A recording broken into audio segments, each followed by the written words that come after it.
Right, hi everyone. Welcome to today's webinar. We will be starting in a minute or two. Right, so welcome to today's live analysis session brought to you by IC Markets. Do take note, we've got the live chat box up and running as well. So if you have any requests for any analysis on the currency pairs, commodities, indices, do let me know early so we can take our time and go through the analysis properly. All right. Welcome once again.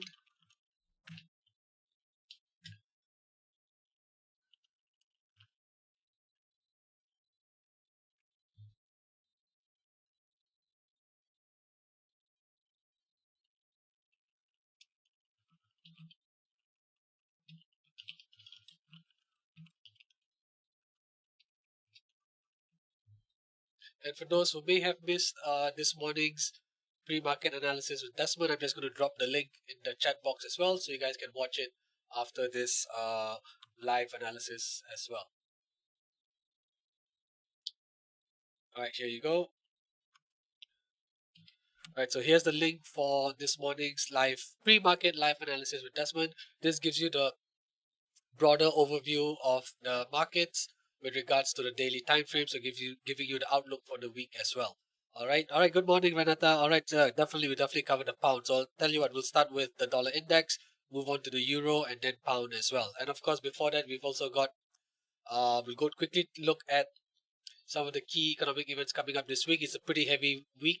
Actually, we've got three major central banks announcing their interest rate decisions. Plus, we have non-farm payrolls coming up on Friday as well. So it's going to be a very volatile week for currency markets, indices, and commodities as well. All right. Okay. Let's just kick things off. Okay. Just want to make sure you guys, all of you, can hear me loud and clear, and you should see my screen as well. IC Markets webinar live analysis 30th of October. All right. Okay. With that, then let's just kick things off. Right, as usual, please take note of the disclaimer. Right, this is marketing communication and does not contain and should not be construed as containing investment advice or an investment recommendation or an offer of or solicitation for the transactions in financial instruments. Also, do take note of the risk warning that comes with trading Forex and CFDs, as they carry a high level of risk to your capital, and you should only trade with money you can afford to lose. All right. Okay.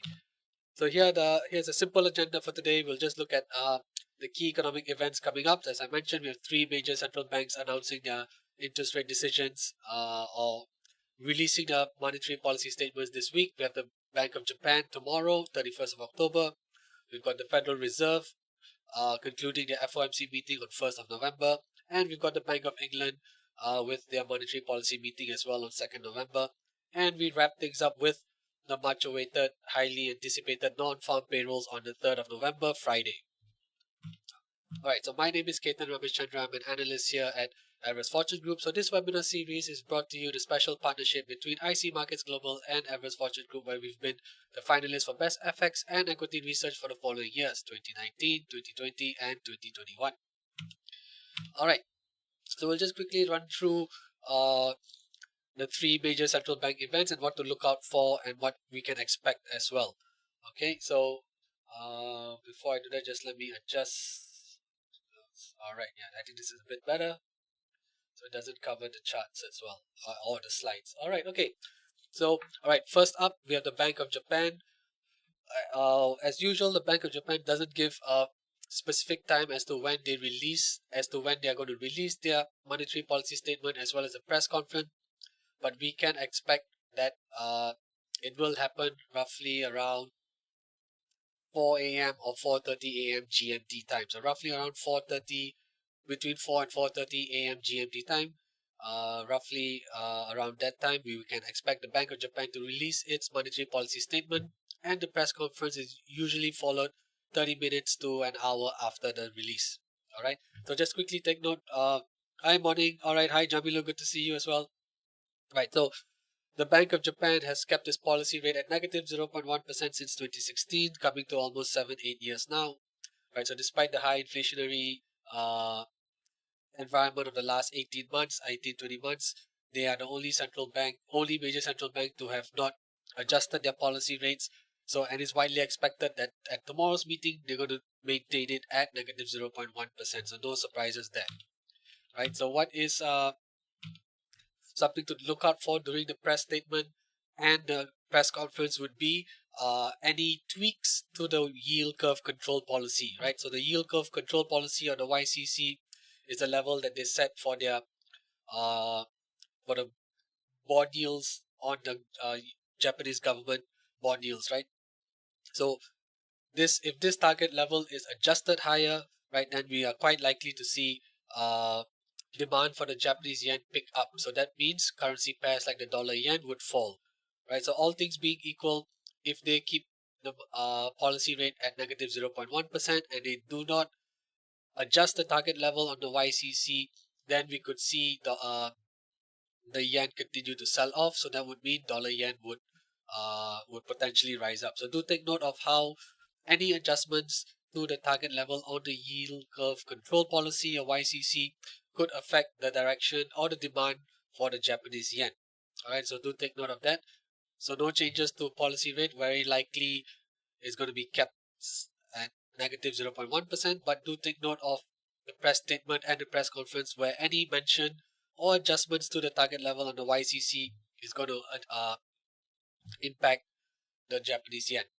All right, okay, then moving on to the much anticipated Fed funds rate, right? The FOMC meeting. The FOMC meeting runs from 31st October, will conclude on 1st November, where the Federal Reserve will update the Fed funds rate, release their monetary policy statement, as well as Chairman Jerome Powell taking part in the press conference as well.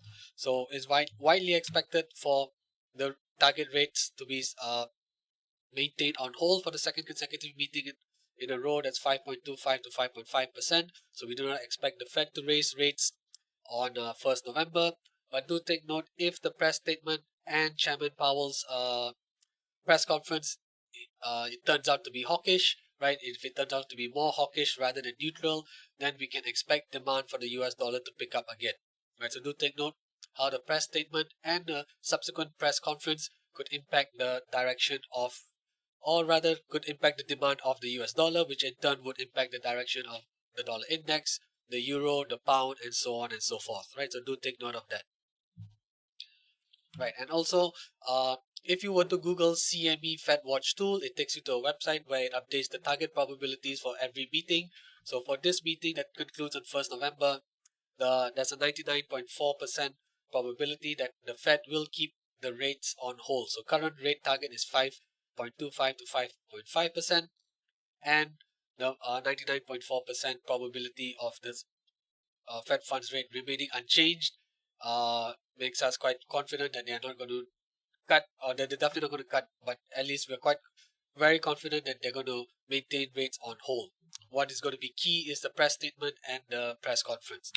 All right, following which on 2nd November, we have the Bank of England uh, updating or releasing their monetary policy statement. So their official bank rate is at 5.25%, right? And they too are very likely to maintain this rate at 5.25% again. This would be the second meeting in a row where they would have held rates steady. Part of the reason is because underlying growth in the UK for the second half of the year is expected to be much weaker, right? So because of that, because with growth slowing down quite significantly, there's no real reason for the Bank of England to continue raising rates. They just by maintaining rates at 5.25% is already tight enough. The monetary conditions are tight enough to ensure that inflation continues to ease or moderate lower, right? So once again, no surprises here for Bank of England. So if the statement and the press conference by Bank of England Governor Andrew Bailey, if they both turn out to be relatively neutral or maybe even somewhat dovish, then of course we can expect the pound dollar to fall quite significantly following this monetary policy statement. Right, and the last main event coming up is non-farm payrolls. So do take note, this is on Friday, 3rd of November.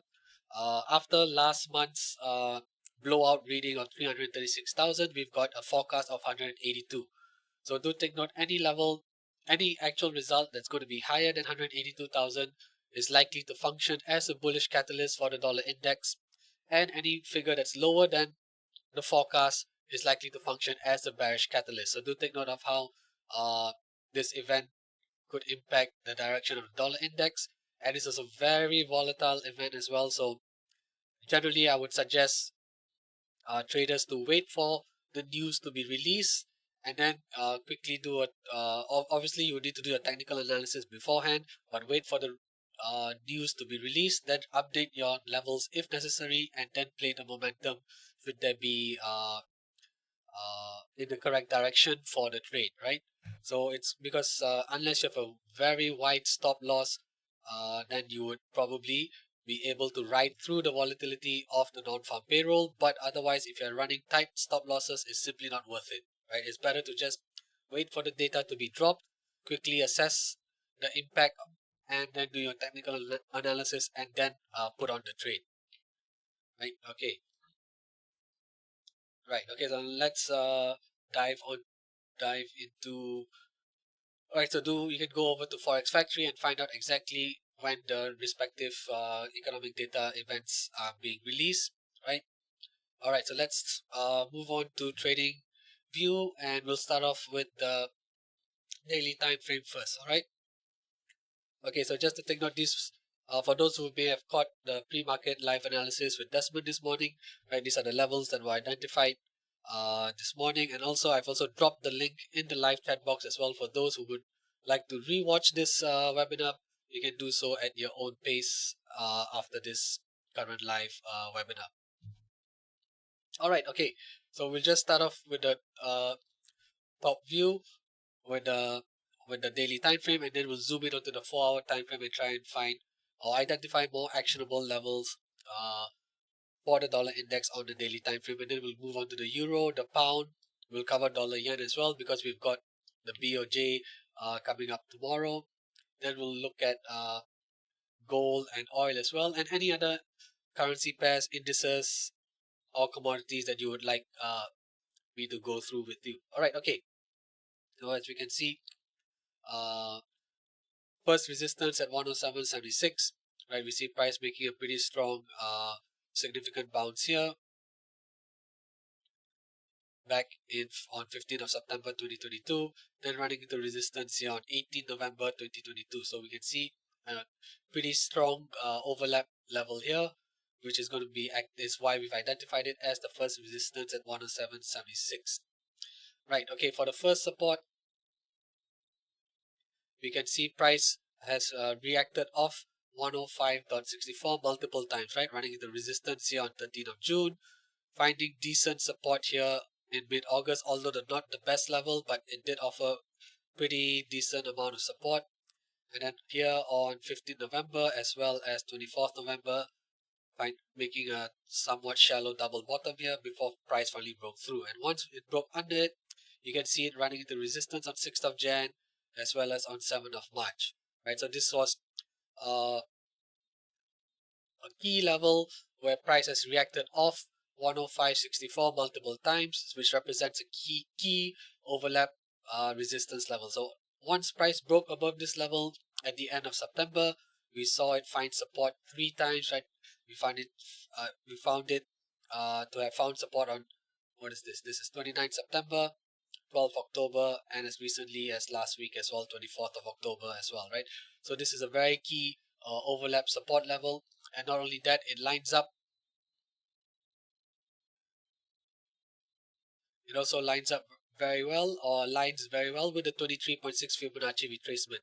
So this retracement starts from this swing low here, 13th of July, ending with the swing high on 3rd of October. So we can see that the 23 and 38.2% Fibonacci levels align very well with the overlap levels that we have identified. Similarly, for the second support, we can also see price running into major resistance here, making a pretty significant swing high resistance in early June, then running into resistance again towards the end of August, and once price broke above it, it found support in mid-September before moving higher again.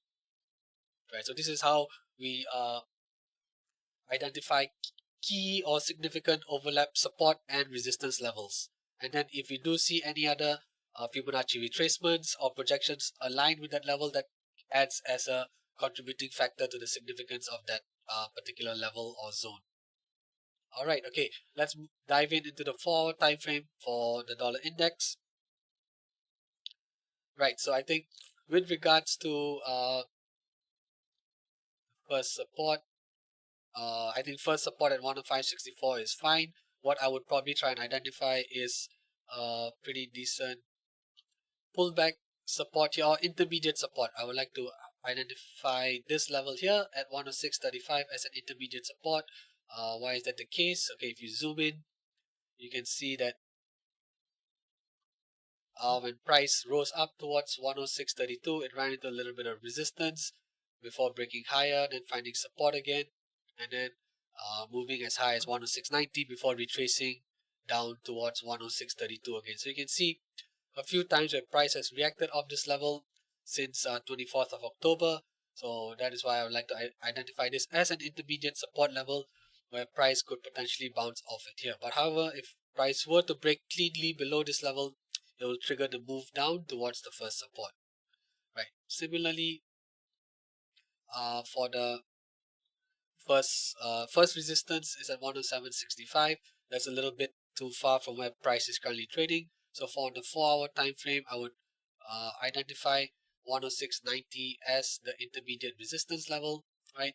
You can see price is has been ranging between 106.32 and 106.90 since 25th of October. And I would identify this swing high here on 3rd of October as the first major resistance level for the dollar index on the 4-hour time frame. Right, so should price break above any of these intermediate levels, it is likely going to trigger the move to the upside or downside as well. So do take note, price has been ranging over the past week or so between 106.32 and 106.90, and if you see a clean breakout to either side, then it'll definitely trigger the move up to the first resistance and first support for the 4-hour time frame. Alright, so these are the levels. Perhaps we can also run a Fibonacci retracement from this swing low here on 24th of October going up to the swing high. Where is the absolute high? Okay, this should be it on 26. Let's see if any of the Fibonacci levels align with the, okay, we do see the 38 align quite well with the overlap intermediate overlap support that we had identified. Alright, so these are the levels, the more actionable levels for the dollar index on the 4-hour time frame for today. Alright, so do take note of it. First resistance at 107.34, intermediate resistance at 106.90, first intermediate support at 106.32, and first support at 105.64. Right, of course, with dollar index making such a strong move since mid-July, naturally currency pairs such as the euro and the pound will be falling, and dollar franc, dollar yen would be rising. So let's slide on over to the euro on the daily time frame, so you can see that it's been in a pretty strong downtrend, and price did attempt to break out of this downtrend. You can see here price broke out of this downtrend last week, but it ran into resistance at about 1.0678 and has pulled back. Price has once again found support of what was this previously descending trend line, right, and is moving higher today. So for now, you can see that this descending trend line acted as a resistance for price on the way down. Now, once it has broken out above it, it does seem to be acting as a support, pretty decent support zone as well. Right, okay, so first resistance, we've identified first resistance at 1.0678.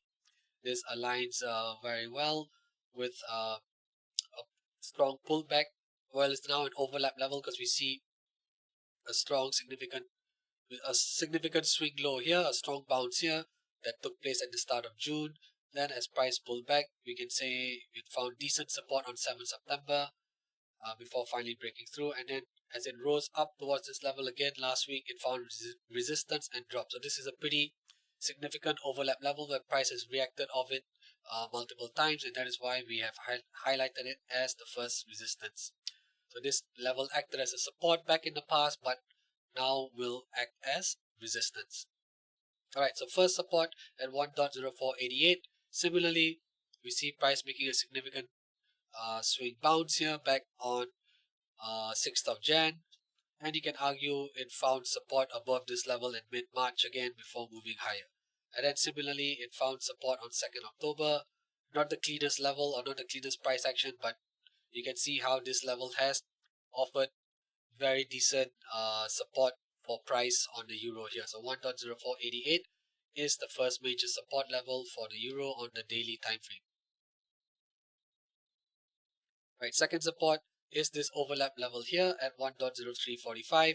Right, you can see once again multiple instances of price bouncing off this level, running into resistance. This part's a bit choppy right here. This is a bit choppy here, not the cleanest price action, but you can see how this level has acted as strong support and resistance in the past, and could now potentially act as support for the present moment. All right. Okay, now let's zoom in onto the 4-hour time frame and see where the more actionable levels for the euro. Okay, before that, is there any Fibonacci retracement levels that align well? Let's see.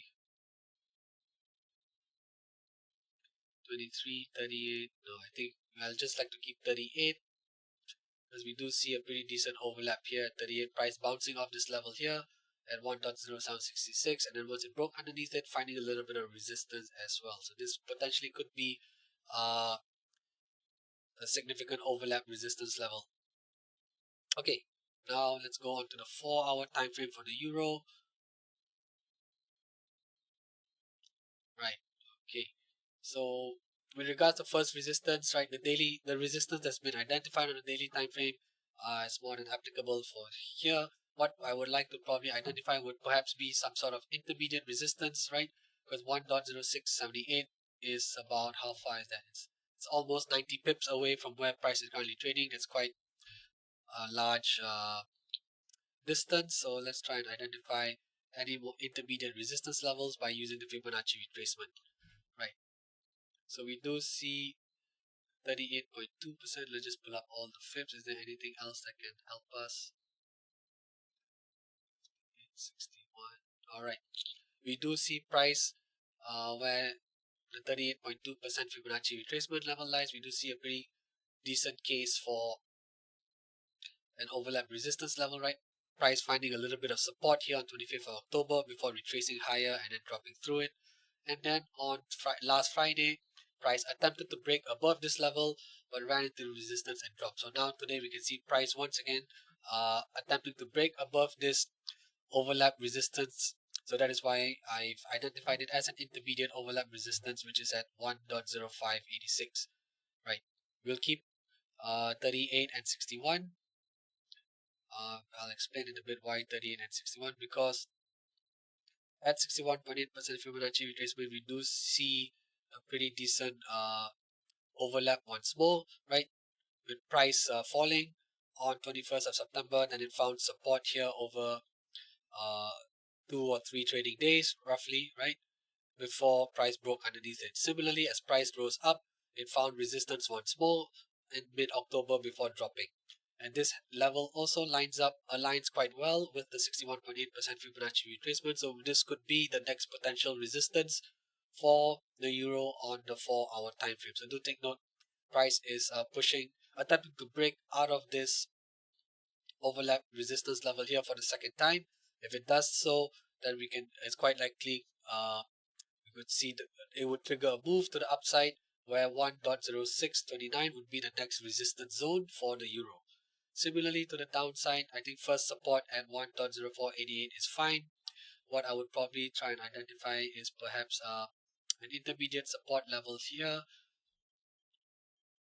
This intermediate support level at 1.0529, right? You can see price finding decent support here on 19 October and making a swing high on 24th, and as it came back down, it found support once again on 26 October as well. So you can see a couple of instances where price has bounced off this level. That gives us some level of confidence that this level at 1.0529 could be a potential support level as well. And do take note, it also intersects well with the descending trend line, which is now acting as support. So this could potentially be a decent support zone for the euro.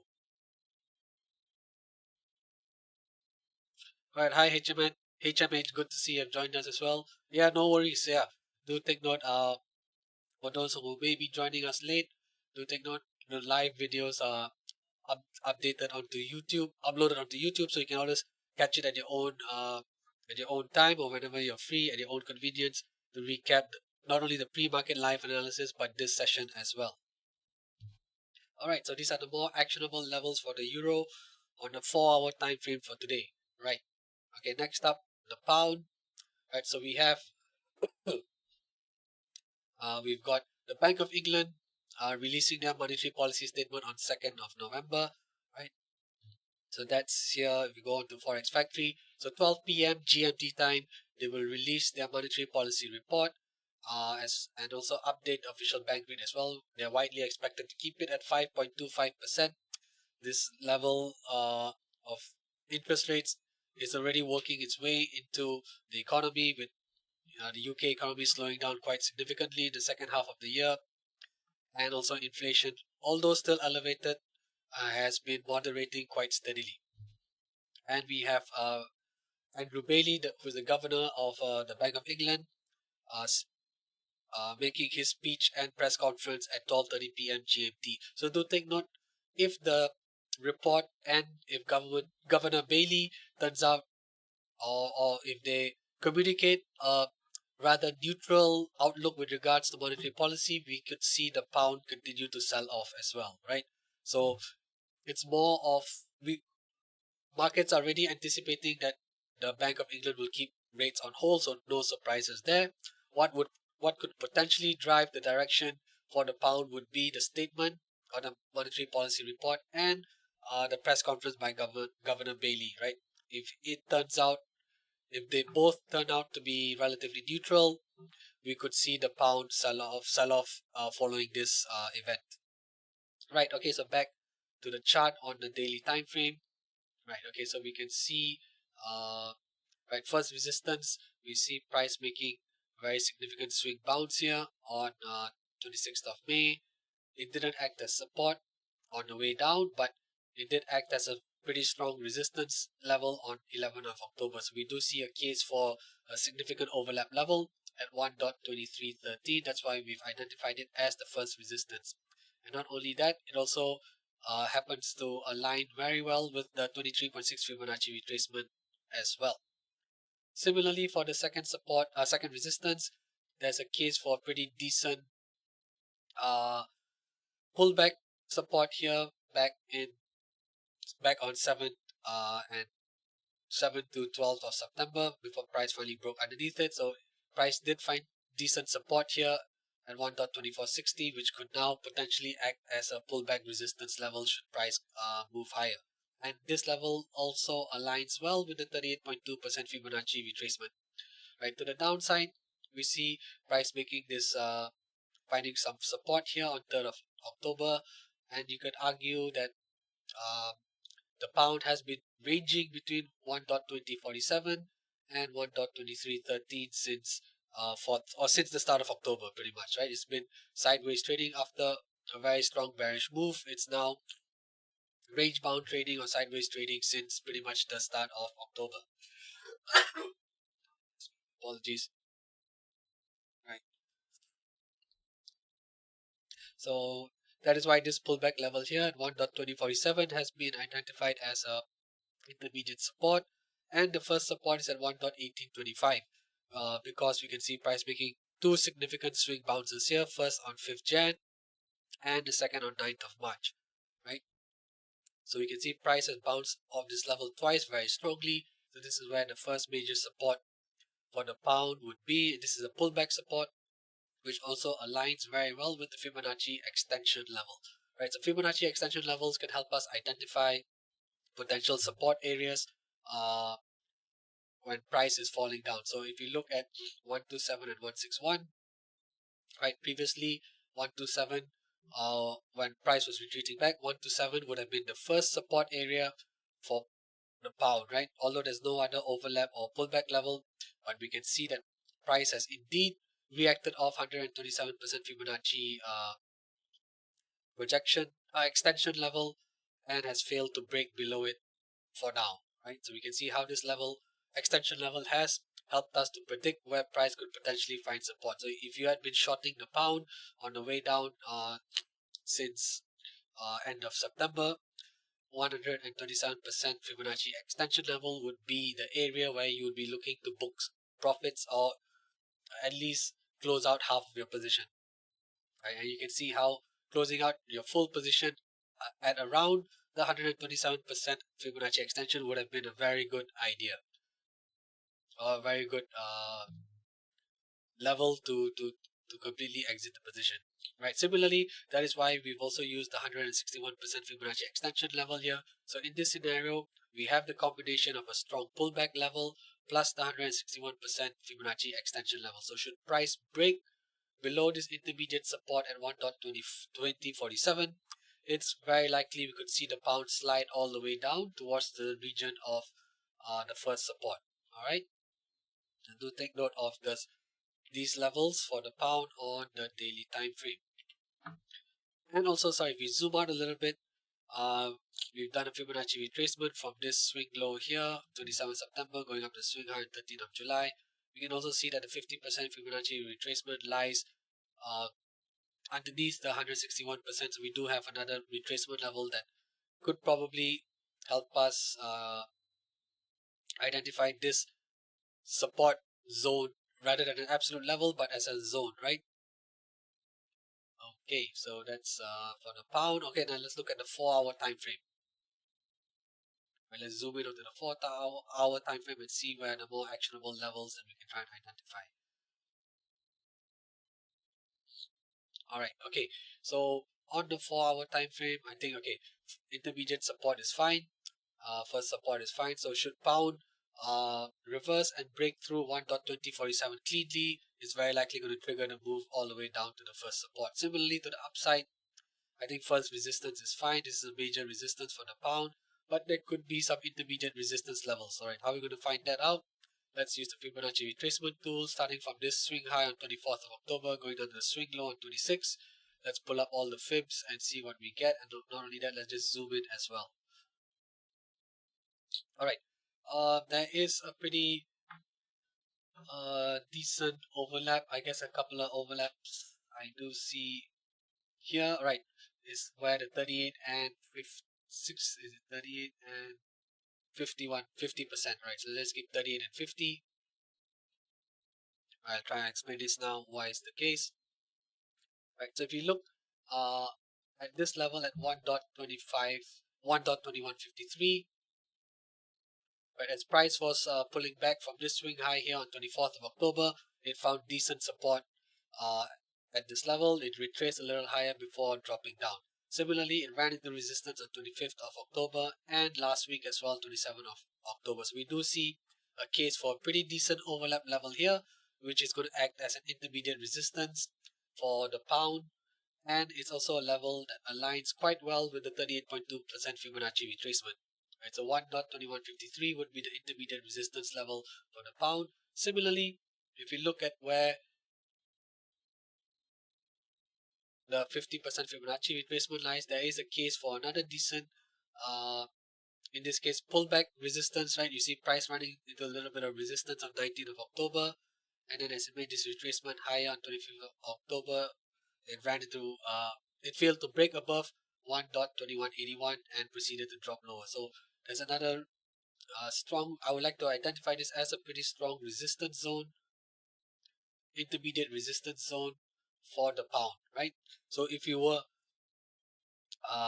if you do see, at least from a technical standpoint of view, if you do see the pound breaking above this intermediate resistance zone between 1.2155 and 1.2181, it is very likely to trigger the bullish move all the way up towards at least 1.2270 at the very least. Yeah, so do take note, there is a pretty decent case for an intermediate resistance zone between 1.2153 and 1.2181. Alright, so this is what we have for the pound. So since the meeting is on, this is the Bank of England's meeting is on 2nd of November till Thursday, right? We'll be updating the levels as we go. So it really depends on where price is currently trading on 2nd of November before we can see where how a neutral outlook from the Bank of England could potentially drive the pound lower, right? Okay. Let's see. Okay, so with that, okay, let's move on to dollar yen. Right, as we mentioned, we've got the Bank of Japan coming up tomorrow, 31st October. As I mentioned at the start, the Bank of Japan does not specifically reveal the time of its press statement release as well as the press conference, right? They like to keep the media and the markets guessing. So, but usually it is released around, I would say, 4 a.m. GMT time. So do take note of that. The outlook report, the policy rate, and monetary policy statement will all be released at roughly about 4 a.m. GMT time tomorrow.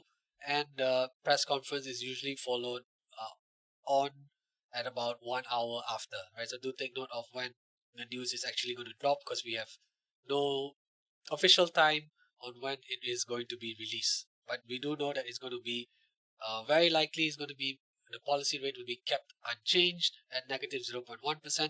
What is important to take note of would be any changes to the target level for the yield curve control, right? So any increase to the target level on the YCC is quite likely to create bullish demand for the Japanese yen. That means you're going to see the yen uh, being in strong demand, so that would cause currency pairs like the dollar yen to fall.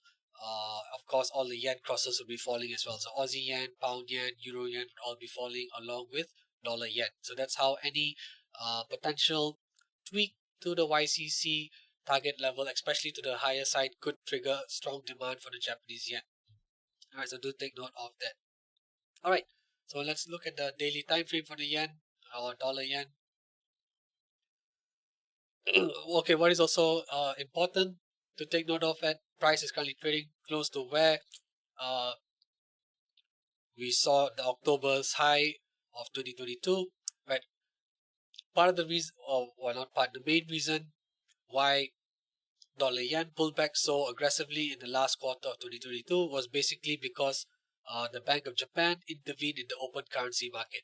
Because with yen rising as high as 152, if you look on the monthly time frame, right, this was practically, if you look at it, right, price coming up to 151, almost coming up to 152. So yen was hitting a 30-year high, right? Pretty much a 30-year high. So that's how much the yen had been devalued, and because of that, the Bank of Japan had to intervene in the open market. So by intervening in the open market, they were trying to prop up the value of the Japanese yen, and in order to do that, they need to sell their foreign reserves. So Japan is one of the world's largest holder of U.S. Treasuries and the U.S. dollar. So they were selling U.S. Treasuries, they were selling U.S. dollar, and using the proceeds from those sales to buy the Japanese yen in the open market. So what was basically happening? The Bank of Japan was aggressively selling US dollars and then using it to buy the Japanese yen in the open market, so which causes the dollar yen to pull back very sharply, as what we saw in the last quarter of 2022. Why do I bring this up again? Because price is trading close to where the last intervention measure operation took place. Now, there's no guarantee that the Bank of Japan will intervene again, but it's something to take note of. And if you look at the 4 hour time frames as well as on the daily time frames here, you can see on 3rd of October as well as on, I believe, 17th of October, there were rumors of intervention operations by the Bank of Japan, although no news has been confirmed by the Bank of Japan itself or any official from the Ministry of Finance. But there has been strong rumors that the Bank of Japan or any other big institution has attempted to intervened in the open currency market on 3rd of October as well as on 17th October, which is why we see this long wick on the dollar yen. Okay, so these are the main resistance. Okay, no, we all know why we have identified the first resistance and second resistance. First resistance is a strong pullback resistance, right? Price making a very significant swing high resistance on 19th of October. Price running into resistance once again last week. Second resistance has been identified by the use of a Fibonacci projection. You can see that the 100% Fibonacci projection level lines up a little bit above the top of this wick, which is about, it's quite a bit, okay, it's about 80 pips, 90 pips above its level. But yeah, but you can see, because if you simply zoom out, there's no other major overlap to reference to unless you go back on the monthly time frame. So for now, we are using the second 100% Fibonacci projection to help us identify the second resistance level. Right, first support, we see a very nice overlap here. Right, we see price making a significant swing high resistance back on 4th of July, and after price broke above it, you can see it found support a few times here. 18 August, 24th August as well as 1st September before bouncing higher, right? So we see a very good case for a strong overlap level at 144.94, which is why we've identified it as the first support. All right, let's see if there's any Fibonacci retracements that we could potentially use as well. Let's see, running a retracement from this swing low here, 13th July up to the swing high on 26. Let's see if there's any levels that probably align anywhere. No, not really. Would I use it? Go down here? No, probably not. Doesn't cut quite well. Right. If anything, you could say that although this move here is too high, generally when we try and use the Fibonacci retracement, right, the trend line of that retracement should capture the market structure as closely as possible, like what we see here, right? From 15th August onwards, we do see the trend line capturing the market structure very well. Although here it breaks out, here you can argue as well in end of May, it does capture the market structure pretty well, and in March as well. So it is not the best Fibonacci retracement, but I think you just see where the 23.6% lies. But because it doesn't, the trend line does not capture the market structure as much as I would like, I would not use this retracement here. All right, okay. Now that we know where the key levels are on the daily time frame, let's look at the 4-hour time frame. Right, okay. Okay, no changes to the first resistance, right? What is identified on the daily time frame is more than applicable for the 4-hour time frame, right? And but we do see a potential for closer support levels, right? I do see this level here at this is 149.41, right? We can see price running the resistance here on 6th of October. Then when price broke above it, it found pretty decent support here, 16th October, and then found support again on 24th of October. And once again today is finding support again, where potentially price could bounce off this level to edge a little bit higher. So that is why I would like to identify 149.41 as an intermediate support level for the 4-hour time frame. Similarly, if you look down a little below, see another good overlap level, I would identify this as the first support level on the 4-hour time frame. Right, you can see price running into a resistance here on 21st of September, and when price broke above it, it found support on 5th October, 6th October as well, 10th of October before moving higher. Right, so a pretty decent level that's highlighting a strong overlap support. So that is why I would use this level here at 148.40 and identify it as my first support for the 4-hour time frame. Right. We can also use a Fibonacci retracement starting from the swing high here, 26th October, down to this swing low on 30th October. We do see there's a pretty decent case for pullback resistance here, where the 50% Fibonacci retracement lies. Right. We look here.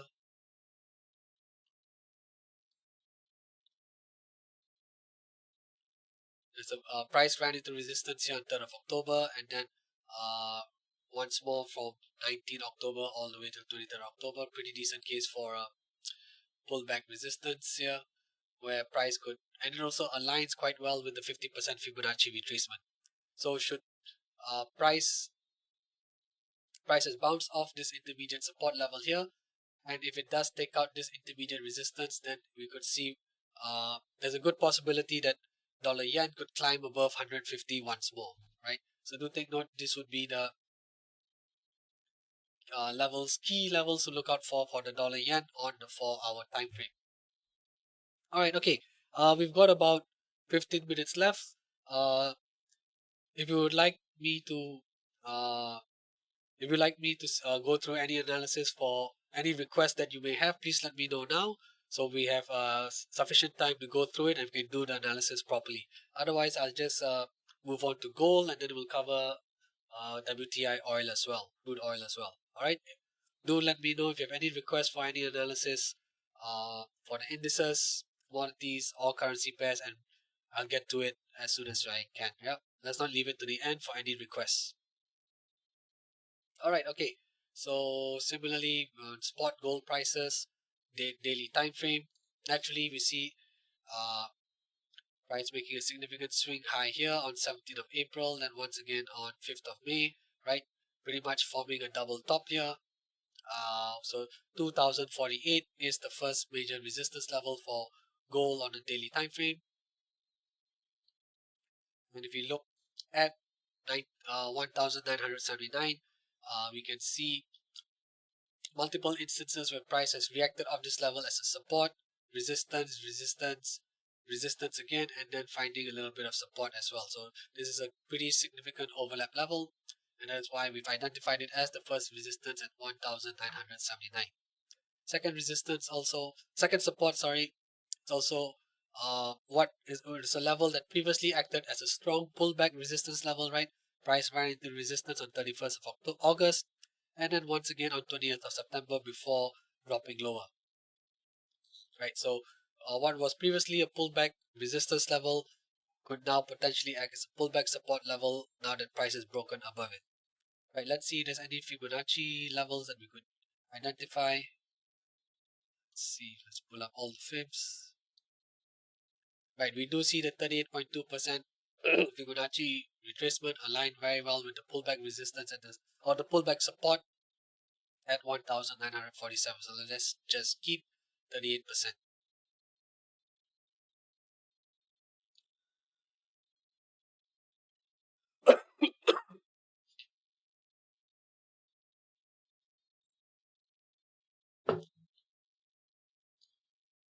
All right, okay. So 1947 is a strong pullback support level that aligns very well with the 38.2% Fibonacci retracement. Oops, wait, hang on. What happened here? Oh, oh, let me check again. Oh no, apologies for that. I didn't realize the starting point of my Fibonacci retracement had moved. So no, there's no retracement level that lines up well. So let's just leave that out. Could there be any extension levels that we can possibly use?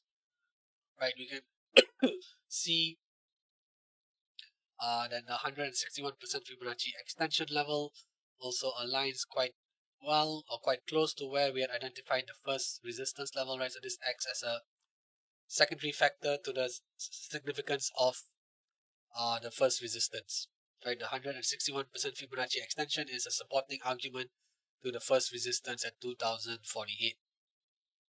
All right, okay. Is there anything else that we can try and identify, perhaps? Okay, okay. If not, let's move on to the 4-hour time frame for gold.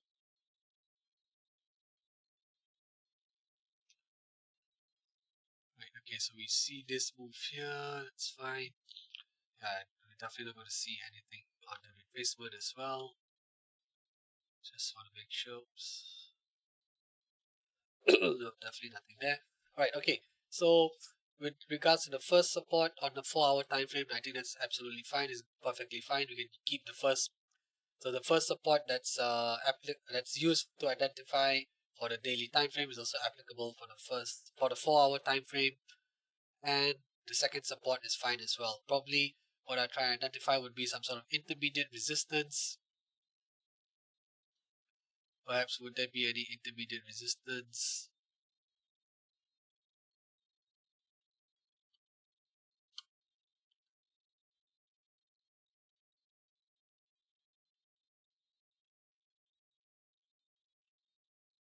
Not the best level, I think probably not. We do see price finding a little bit of support and a little bit around, but no, let's not try and force out a level here.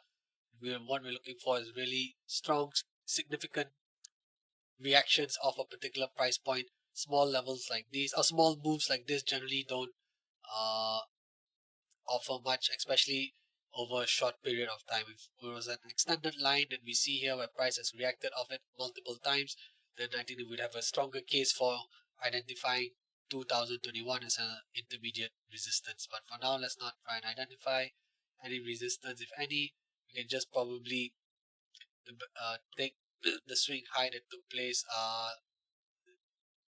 last week, right? As markets closed last week, probably taking a swing high at 2010 as an intermediate resistance level for gold on the 4-hour time frame. All right. This is what we have. So because of the strong bullish move in gold, uh, there is a strong case for us. If we do see gold prices pull back, right? If we do see gold prices pull back, we could see the first support acting as a potential pullback support level, helping us to identify a pretty decent buying opportunity or buying zone here around 1980, right? Because this first support level is a pretty significant level.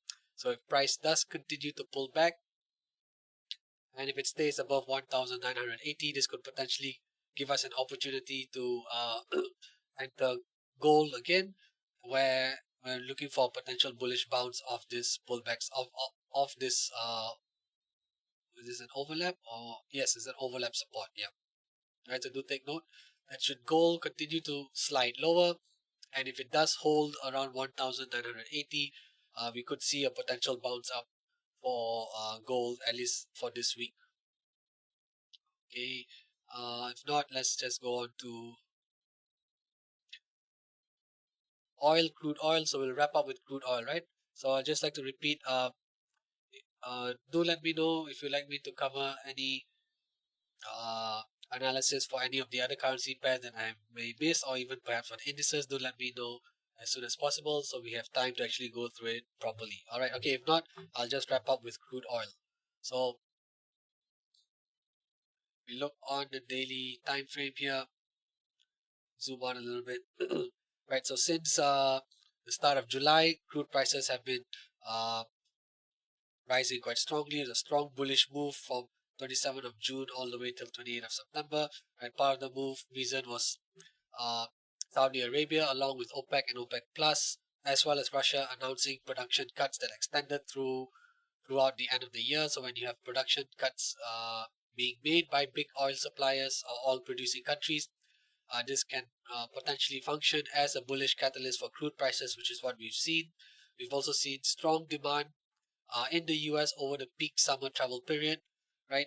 So when you have, and we saw inventory levels in the US drawn down quite steadily and quite strongly over this period as well, contributing to another acting as another bullish factor for the rise in crude prices, right? And okay, so after which we saw on end of September, crude prices pulling back quite strongly. This combination of higher bond yields and interest rates, which could impact global demand. We also saw uh, the peak summer travel period for the US end, and we also saw inventory levels in the US start to pick up again, which also signals weaker demand. So a combination of weaker global demand, weaker demand in the US when looking at inventory levels, uh, which which contributed to this pullback as well. So it's also profit taking as well as a bit of fundamental news that drove this pullback in oil. All right, okay. So in terms of first support, at 82.66, $82.66 per barrel, it's a very strong overlap support for price, although it's not so clean around here back in 20th of April as well as 14th August and 16th October. But you can see previously in the past where price has really reacted quite precisely off this level, and it still does indicate to us that $82.66 per barrel for WTI oil is a pretty significant overlap support for now, so which is why we've identified it as the first support. Similarly, for the second support, we see another decent overlap right at 13th of July and 25th of August. That's why we've identified $77.41 as the second support.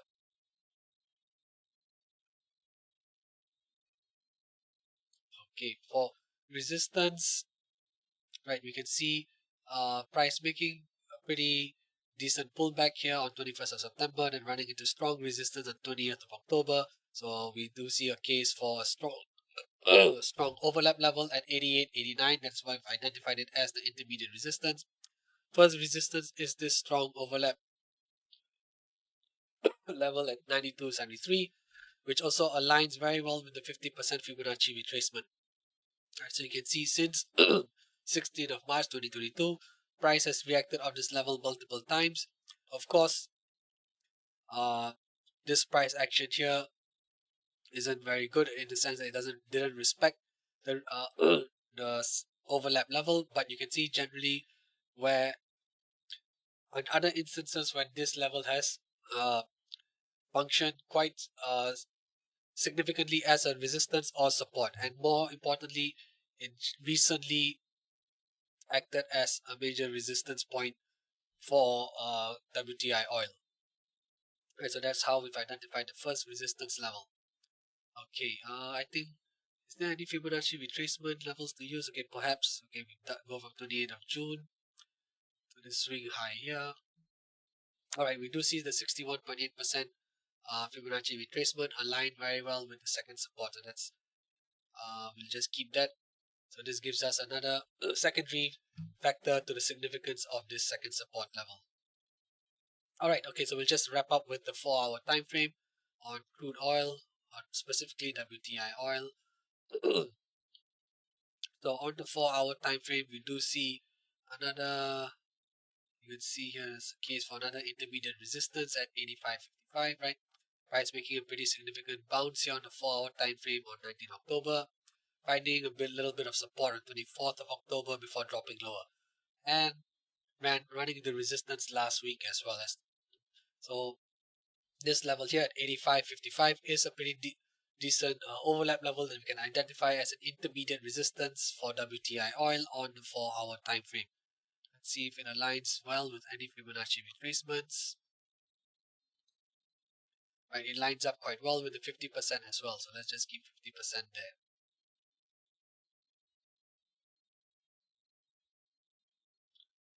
Alright, okay. So, and of course, we see the intermediate resistance on the daily time frame also aligns quite close to where the swing high took place on 20th of October. So we do see another strong resistance zone for WTI oil around the $89 per barrel mark. Alright, okay. So if there's no... Alright, okay. Since last week, since last Wednesday, WTI oil, we can see that it's been sort of ranging between $83 per barrel and about $85.50 per barrel. So and it continues to range between these two zones within the zone. So if we do see price break cleanly below the first support at 82.66, then we're quite likely to see crude oil prices fall lower. Similarly, if we do see price breaking above 85.55 cleanly, then it could trigger the next bullish move up to $89 per barrel at the very least. Alright, so do take note, these are the more actionable levels for WTI oil based on the 4-hour time frame. And also do take note of the 3 central bank announcements coming up this week, along with non-farm payrolls as well. And not only that, we have other economic data points along the way that are likely to impact the direction of currency markets and commodities as well. Alright, just before we end, we'll just go through the ending disclaimer. Alright, so do take note of the risk warning that comes with trading Forex and CFDs. They carry a high level of risk to your capital, and you should only trade with money you can afford to lose. Right, so trading Forex and CFDs may not be suitable for all investors, so please ensure that you fully understand the risks involved and seek independent advice if necessary. Alright, thanks everyone for tuning in. Once again, do take note, all the videos will be uploaded on YouTube, so you can catch them at your own convenience. I'm just dropping the link for this morning's pre-market live analysis with Desmond as well, for those who may have missed it. Alright, thanks everyone for tuning in today. Do take note of the levels that we have identified on the daily and 4-hour time frame, as well as keep a close eye out for all the central bank announcements that are coming up this week. Alright, thank you everyone, and have a great trading week.